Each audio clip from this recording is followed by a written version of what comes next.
the sultana who stopped the Mamluks and did not die in a very well way. Shajarat al-durr. No one has been able to ascertain Shajarat al-durr's actual origin or even her birth date. Even the date of her death has been argued. But what is common is that she is of a Khwarezmian origin, and it is assumed that she was from a large and powerful family. But the Tatars dispersed their unity and strength, and she became a slave. After that, she was bought by Prince al-Salih Najm al-Din Ayyub, the son of Sultan al-Kamil Muhammad Ayyub, the Sultan of Egypt from 1218 to 1238. Shajarat al-Durr wasn't a normal slave. She was amazingly beautiful, and she knew how to read and write and also sing. And all of these specifications were hard to be found in one slave. This, of course, made the king al-Salih become more attached to her and loved her to the extent that he used to take her with him in all his travels.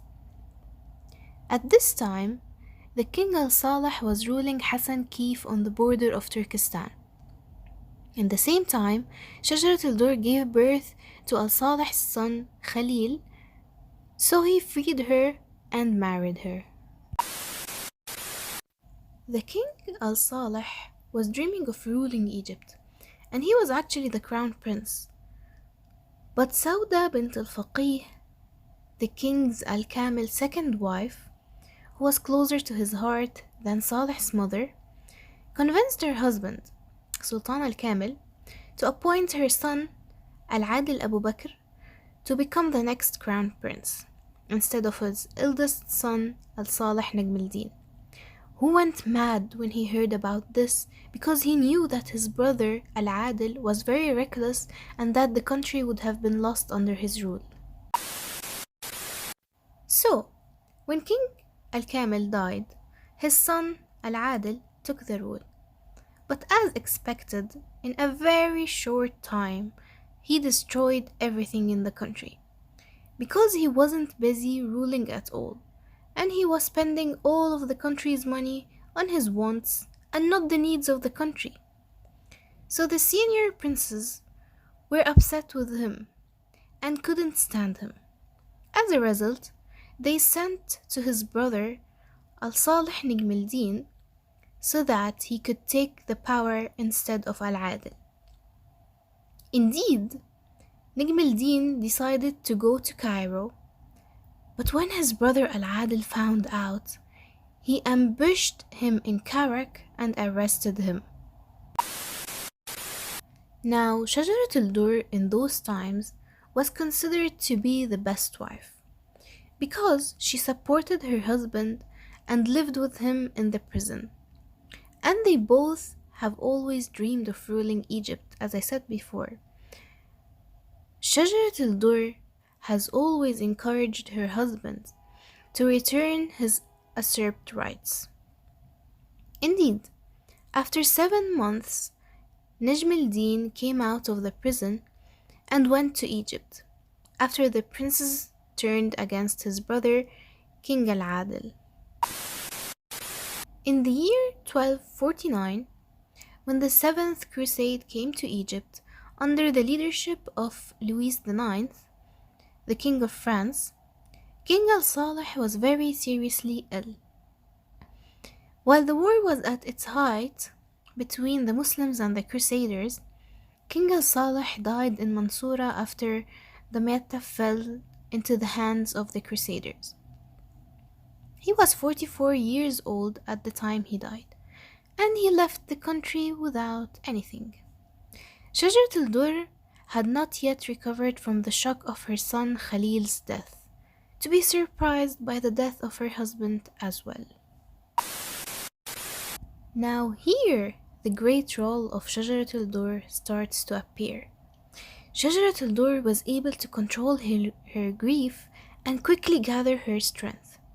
She summoned the commander of the armies, Prince Fakhr al-Din, and the head of the Sultan's palace, Al-Tawashi Gamal al-Din, and agreed with them that they would completely hide the news of the king's death because of the psychological distress of the soldiers in the war. She transported the body of King al-Salih in a boat to Cairo in complete secrecy, and she put him in the castle of Al-Rawda Island. And then they announced that the king was sick and could not meet anyone, and they used to bring food every day into the room in which the king was supposedly sleeping, so that no one would feel any weird thing happening. And as if King al-Salih had a feeling that he was going to die, so he had prepared blank papers with his stamp for Shajarat al-durr to use if he died. In fact, Shajarat al-durr used those blank stamped papers to issue royal orders. She brought al-Turan Shah, the son of al-Malik al-Salih, from his first wife, and issued a royal decree appointing him as a crown prince. And with the help of Rukn al-Din Baybars, after the killing of the commander of the armies, Prince Fakhr al-Din, they were able to set a trap for the Crusaders in Mansura, and they have harshly defeated them. After this great victory, Turan Shah, instead of preserving the favor, he began to threaten Shajarat al-Durr and demand from her the money of his father, which, in fact, she had actually spent in the battle and in managing the country's affairs. So when she was afraid of him and his authority, she fled to Jerusalem. But Turan Shah didn't stop, and he began turning against the Mamluks, who were the reason for all this victory in the first place. So before he gets rid of them, they preceded him and killed him under the hands of Aktai. After that, they called Shajarat al-Durr to be the sultana of the country. Unbelievable, from a slave to a sultana.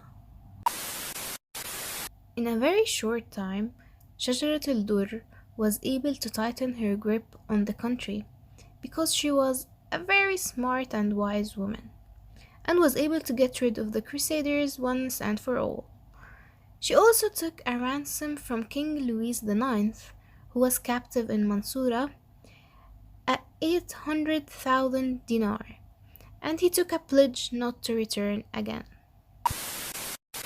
Shajarat al-Durr found huge opposition and angry demonstrations due to the presence of a woman on the throne of Egypt, to the point that the Caliph al-Musta'sim said to them, "If you have run out of men in Egypt, let us know so we can send you a man to rule over you." Shajarat al-Durr was then forced to relinquish power to Izz al-Din Aybak, after she married him, of course, so that he would become the first Mamluk king. Yes, it is true that Shajarat al-Durr officially ceded power to her husband Izz al-Din Aybak, but she had complete control over him. She shared every decision with him, big and small, important and not important, and was considered the de facto ruler of the country.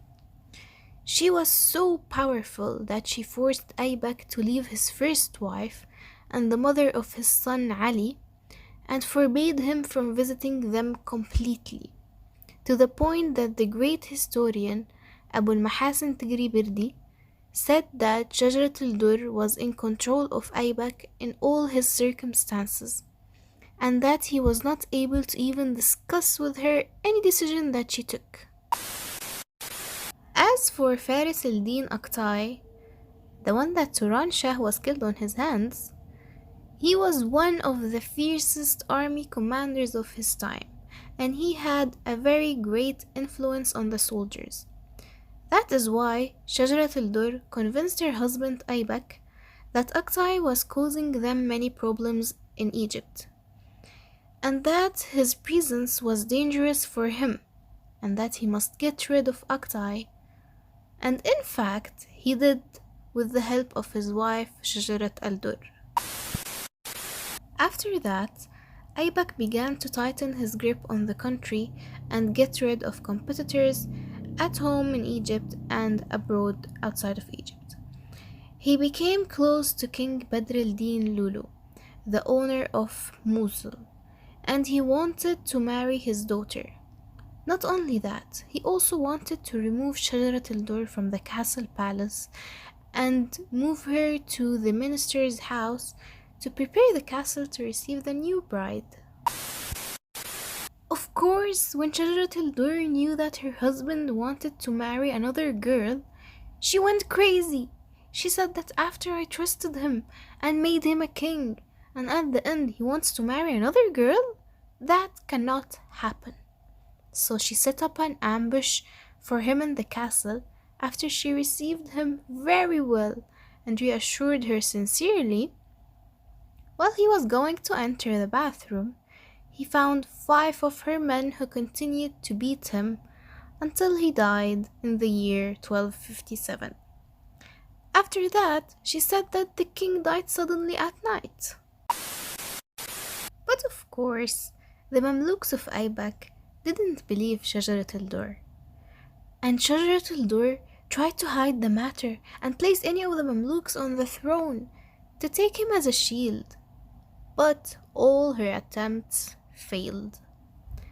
Then she fled to the Red Tower in the castle.